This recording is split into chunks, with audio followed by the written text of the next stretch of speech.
ஏதோ கெட்ட கனவு கண்ட மாதிரியே இருக்கு மாப்ள. தமிழ்ச்செல்வி அப்படி போய் சொல்லிச்சு, இப்படி ஒரு விஷயத்த மறைச்சான்னு நினைக்கிறப்ப எனக்கே துக்கம் தொண்டை அடைக்குது மாப்ள. படிச்ச பிள்ளை, ரொம்ப ஒழுக்கமான பிள்ளை, குடும்பத்துக்கு ஏத்த பிள்ளை. அந்த பிள்ளை ஏன் இப்படி ஒரு போய் சொல்லிச்சுன்னு நானே தங்கச்சின்னு அந்த பிள்ளை மேல அவ்வளவு பாசம் உசுர வச்சிருந்தேனே.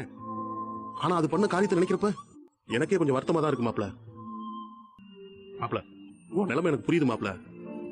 இருந்தாலும் அடுத்து என்ன பண்ணணும்னு நம்ம யோசிக்கணும்ல மாப்ள. இந்த பிள்ளைய காப்பாத்துறதுக்காதான் இப்படி ஒரு பொய் சொன்னேன். ஆனா அதையே ரொம்ப நாளைக்கு சொல்ல வேண்டியதா போச்சுன்னு அவங்க அம்மா சொன்னாங்கல்ல. அதனால மாப்ள புரியுது மாப்ள.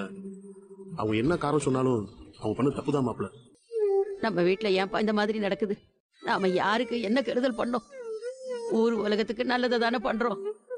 எத்தனையோ பேருக்கு அரிசி பருப்பு துணிமணி கொடுக்கறது, வேலை கொடுக்கறது, படிக்க வைக்கிறது, மருத்துவ செலவுக்கு பணம் கொடுக்கறதுன்னு மாத்தி மாத்தி புண்ணிய காரியம் தானே பண்ணிக்கிட்டு இருக்கோம்.